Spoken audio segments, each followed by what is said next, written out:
بسم اللہ الرحمن الرحیم۔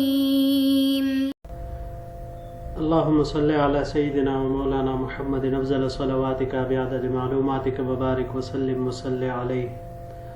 بسم اللہ الرحمن الرحیم۔ عزیز طلباء کرام، مختارات من ادب العرب سے بحمد اللہ تعالی آج ہمارا 60 نمبر سبق ہے، اور مضمون جیسے کہ آپ حضرات کے علم میں تھا، کیف کان معاویہ رضی اللہ تعالی عنہ یقضی یومہ، وہ آج اس کا دوسرا اور آخری حصہ آپ کی خدمت میں پیش کرنے جا رہے ہیں۔ تو بڑھتے ہیں اپنے سبق کی طرف۔ ثم یؤتی بالغداء ویحضر الکاتب فیقوم عند رأسہ، پھر ان کے پاس دوپہر کا کھانا لایا جاتا اور کاتب حاضر خدمت ہوتا، اور وہ آپ رضی اللہ تعالی عنہ کے سرہانے آ کھڑا ہو جاتا۔ وَيَقْدَمُ الرَّجُلُ فَيَقُولُ لَهُ اجْلِسْ عَلَى الْمَائِدَةِ فَيَجْلِسْ فَيَمُدُّ يَدَهُ فَيَأْكُلُ لُقْمَتَيْنِ أَوْ ثَلَاثًا، ایک آدمی آگے بڑھتا اور دسترخوان پر آپ اس کو بیٹھنے کا فرماتے، پس وہ دسترخوان پر بیٹھتا اور اپنا ہاتھ آگے بڑھا کر 2-3 لقمے کھاتا۔ والکاتب یقرأ کتابہ فیأمر فیہ بأمر، اور کاتب جو کچھ اس نے لکھا ہوتا، اپنا لکھا، وہ حضرت معاویہ رضی اللہ عنہ کو سناتے، اور آپ رضی اللہ تعالیٰ عنہ اس میں اس کی تصحیح فرماتے یا کچھ اضافہ کرنا ہوتا۔ فیقال، پس پھر آپ رضی اللہ عنہ فرماتے، یا عبداللہ اعقب، فیقوم ویتقدم آخر حتی یأتی علی اصحاب الحوائج کلہم، پھر امیر معاویہ رضی اللہ تعالیٰ عنہ اس آدمی کو کہتے، اللہ کے بندے آپ جاؤ، تو وہ کھڑا ہو جاتا اور چلا جاتا، اور دوسرا آتا، حتی یأتی علی اصحاب الحوائج کلہم، یہاں تک کہ تمام ضرورت مند لوگوں سے آپ مل لیتے اور وہ آپ کی خدمت میں حاضر ہو جاتے۔ وربما قدم علیہ من اصحاب الحوائج 40 او نحوہم علی قدر الغداء، کبھی کبھی تو ایسے ہو جاتا کہ کھانے پر اصحاب الحوائج یعنی ضرورت مندوں کی تعداد 40 یا اس سے کبھی اوپر نیچے ہو جاتی، اتنے آپ کے پاس وہ آ جاتے۔ ثم یرفع الغداء، پھر دسترخوان اٹھا لیا جاتا۔ ویقال للناس، اور لوگوں سے کہا جاتا، اجیزو، چلے جاؤ، فینصرفون، بس وہ چلے جاتے۔ فیدخل منزلہ فلا یطمع فیہ طامع، پھر آپ اپنے گھر میں داخل ہو جاتے، اور یہ ایسا وقت تھا کہ اس میں کوئی بھی طمع کرنے والا کسی طرح کا طمع نہیں رکھتا تھا، یعنی ایسے ہر کسی کو پتا تھا کہ ایسے وقت میں نہ ان سے ملاقات ہو سکتی ہے اور نہ ہی ملاقات ان کا وقت ہے۔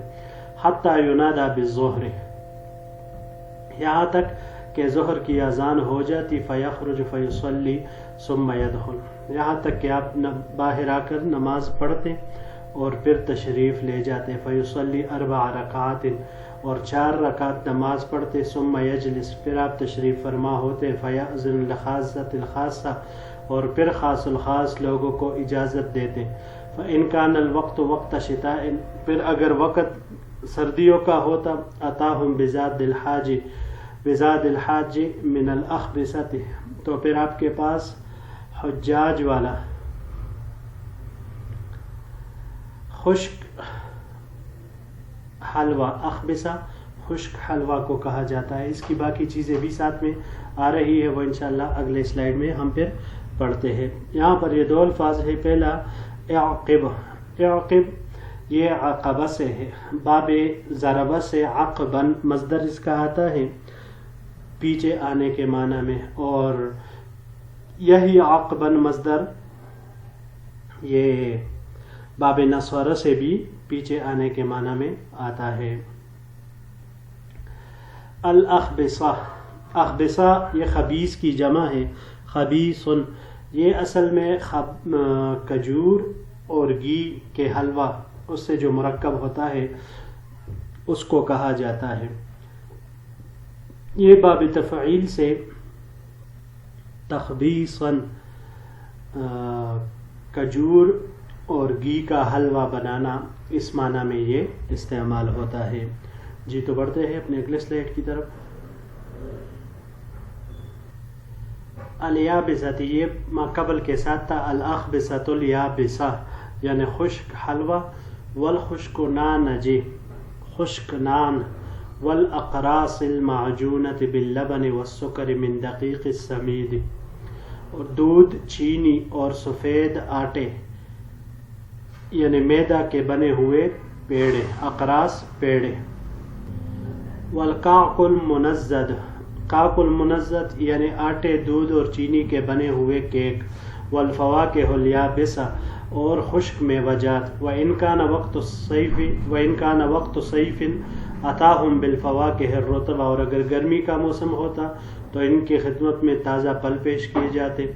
ويدخل إليه وزراؤه فيؤامرونه فيما احتاجوا إليه بقية يوم، پھر آپ کے پاس آپ کے وزراء داخل ہوتے اور آپ سے اپنے بقیہ دن کے معاملات کے لیے احکام لیتے، یعنی جو جو ان کی ضروریات اور کام ہوتے تھے ان کے بارے میں امیر معاویہ رضی اللہ عنہ سے ہدایات لیتے۔ وَيَجْلِسُ إِلَى الْعَصْرِ، آپ عصر تک وہاں تشریف فرما ہوتے۔ ثم يخرج فيصلي العصر، پھر آپ نکلتے اور عصر کی نماز پڑھتے۔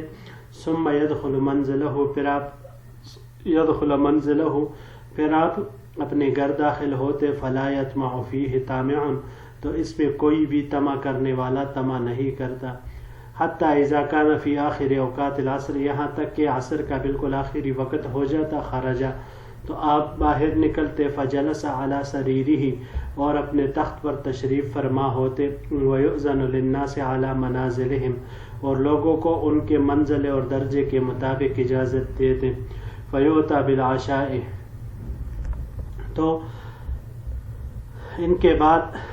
اس کے بعد ان کے سامنے عشاء کا کھانا لایا جاتا۔ فيفرغ منه مقدار ما ينادى بالمغرب، اور تو اس سے فارغ ہو جاتے جتنی دیر میں مغرب کے لیے اذان ہوتا۔ ولا ينادى له باصحاب الحوائج، ولا ينادي له باصحاب الحوائج، اور اس وقت میں کسی بھی حاجت مند اور ضرورت مند کو بلاتے نہیں تھے۔ ثم يرفع العشاء فينادي بالمغرب فيخرج فيصلي، پھر عشاء کی دسترخوان اٹھا لیتے عشاء والی، اور مغرب کی اذان ہو جاتی، پھر آپ باہر نکلتے اور مغرب کی نماز پڑھتے۔ ثم يصلي بعدها 4 رکعات، پھر اس کے بعد آپ 4 رکعت نفل پڑھتے۔ ويقرأ في كل ركعة 50 آیہ، اور ہر رکعت میں 50 آیتیں تلاوت کرتے۔ یجہر تارتاً، کبھی اس کو تیز آواز میں پڑھتے، ویخافت اخرى، اور کبھی اس کو خفیتاً پڑھتے۔ ثم يدخل منزله فلا يطمع فيه طامع، پھر آپ اپنے گھر میں داخل ہو جاتے اور اس میں کوئی بھی طمع کرنے والا طمع نہیں رکھتا۔ والخشک نانج، نانج خشک نان سے یہ معرب ہے۔ موجودہ دور میں اسے ڈبل روٹی کہا جاتا ہے، اس وقت اسے خشک نان، خشک نانج یہ کہا جاتا تھا۔ اقراص، اقراص یہ قرص کی جمع ہے، یہ روٹی کی ٹکیا کو کہا جاتا ہے جسے موجودہ دور میں پیڑا کہا جاتا ہے۔ السمید، السمید یہ سفید آٹا کو کہا جاتا ہے جسے ہم میدا کہتے ہیں۔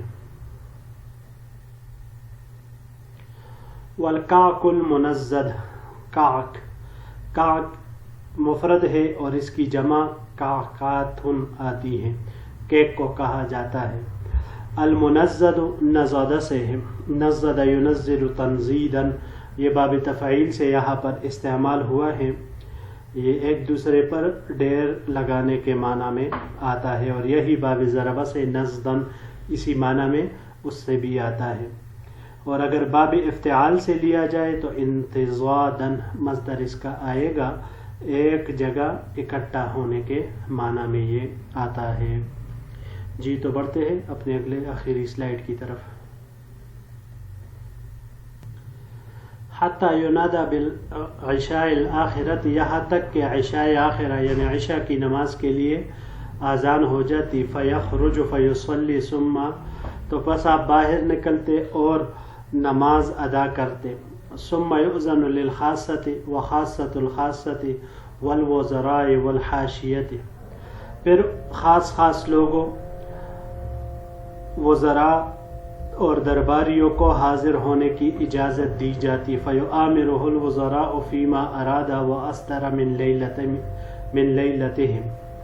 تو وزراء ان سے اس رات کے اندر جو کچھ وہ کرنا چاہتے تھے مشورہ کرتے ويستمر إلى ثلث الليل في أخبار العرب وأيامها والعجم والملوكها وسياستها لرعيتها وسائر ملوك الأمم وحروبها ومكائدها وسياستها لرعيتها وغير ذلك من أخبار الأمم السالفة یہ مجلس 1/3 رات تک جاری رہتی اس میں عرب کے حالات اور ان کی تاریخ عجم کے حالات بادشاہان عجم ان کی اپنی رعایا کے لیے سیاست پوری دنیا کے بادشاہوں کے حالات ان کی جنگ اور جنگی چال بازیوں ان کی اپنی رعایا کے لیے سیاست اور اس کے علاوہ گزشتہ قوموں کی خبروں کے بارے میں بات چیت چلتی رہتی تھی ثم تأتیہ الطرف الغریبہ من عند نسائه من الحلوى وغيرها من المآكل اللطيفة پھر آپ کے سامنے آپ کے گھر والوں کی طرف سے نئی قسم کے عمدہ اور میٹھے کھانے بھیجے جاتے ثم يدخل فينام ثلث الليل پھر آپ داخل ہوتے گھر میں اور رات کا 1/3 حصہ اتنے بقدر آرام فرماتے یعنی سوتے ثم يقوم پھر آپ اٹھ جاتے فيقعد آپ تشریف فرما ہو جاتے فيحضر الدفاتر فيها سير الملوك وأخبارها والحروب والمكائد پھر آپ بیٹھ جاتے اور آپ کے سامنے کافیہ حاضر کی جاتی جن میں بادشاہوں کی سیرت ان کی خبریں اور ان کی جنگیں اور حیلے لکھے ہوتے تھے فيقرأ ذلك عليه غلمان له مرتبون ان رجسٹروں کو وہ غلمان آپ کے سامنے پڑھتے تھے جو ان کے مرتب کرنے والے ہوتے تھے وقد وکلوا بحفظها وقراءتها اور ان کو یاد کرنے اور پڑھنے کی ذمہ داری سونپی گئی تھی فتمر بسمعه كل ليلة جمل من الاخبار والسیر والآثار وانواع سیاسات تو ان جملہ خبروں سیر و آثار سیاسیات کی انواع کو سنتے سنتے ساری رات گزر جاتی ثم یخرج پھر آپ باہر نکلتے فیصلی الصبح اور پھر فجر کی نماز پڑھتے ثم یعود پھر آپ گھر واپس تشریف لے جاتے فیفعل ما وصفنا فی کل یوم تو اسی طرح کرتے جس طرح ہم نے بیان کیا یعنی آپ کی روزانہ کے معمولات اسی انداز سے ہوتے ہیں اچھا جی پہلا لفظ یہاں پر مقاعد یہ جمع ہے مفرد اس کی مکیدتن آتی ہے قید سے ہے انہم یکیدون کیدا و اکید کیدا قرآن میں استعمال ہوا ہے باب ضربہ سے کیدن مکر فریب کرنے کے معنی میں یہ استعمال ہوتا ہے اور اگر اس کو ہم باب افتعال سے لیں تو باب افتعال سے لینے کی صورت میں اس کا مصدر اقتیادن حیلہ کرنے کے معنی میں مکر و فریب کرنے کے معنی میں آئے گا السالفت سلفہ سے ہے سلفہ اس کی جمع سوالف آتی ہے گزرے ہوئے کو کہا جاتا ہے باب نصرہ سے یہاں پر یہ استعمال ہوا ہے اس کا مصدر سلفن یا سلوفن دونوں آ سکتے ہیں گزرنے کے معنی میں اور اگر باب تفعیل سے اس کو لیا جائے تو باب تفعیل سے لینے کی صورت میں تسلیفن پیشگی دینے کے معنی میں یہ استعمال ہوتا ہے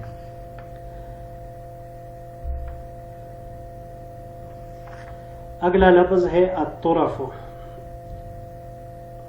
الطرفۃ یہ عمدہ چیز کو کہا جاتا ہے، مفرد اس کا الطرفۃ آتا ہے، عمدہ چیز۔ یہاں مراد اس سے عمدہ قسم کے کانے جو میٹھے قسم کے ہوتے ہیں وہ مراد ہے۔ یہ یہاں پر باب کرما سے استعمال ہوا ہے طرافۃً نیا مال ہونے کے معنی میں، اور اگر اس کو ہم باب افعال سے لیں تو باب افعال سے لینے کی صورت میں اطرافاً تحفہ دینے کے معنی میں بھی آتا ہے، اور نئی اور عمدہ چیز دینے کے معنی میں بھی یہ استعمال ہوتا ہے۔ جی تو یہی تک ہمارا آج کا سبق تھا۔ انشاءاللہ العزیز اگر زندگی رہی تو پھر اگلے سبق کے ساتھ جو کہ استقامت الامام احمد بن حنبل و کرمہ اس موضوع پر ہے، تو اس کے ساتھ انشاءاللہ پھر آپ کی خدمت میں حاضر ہوں گے۔ السلام علیکم ورحمۃ اللہ وبرکاتہ۔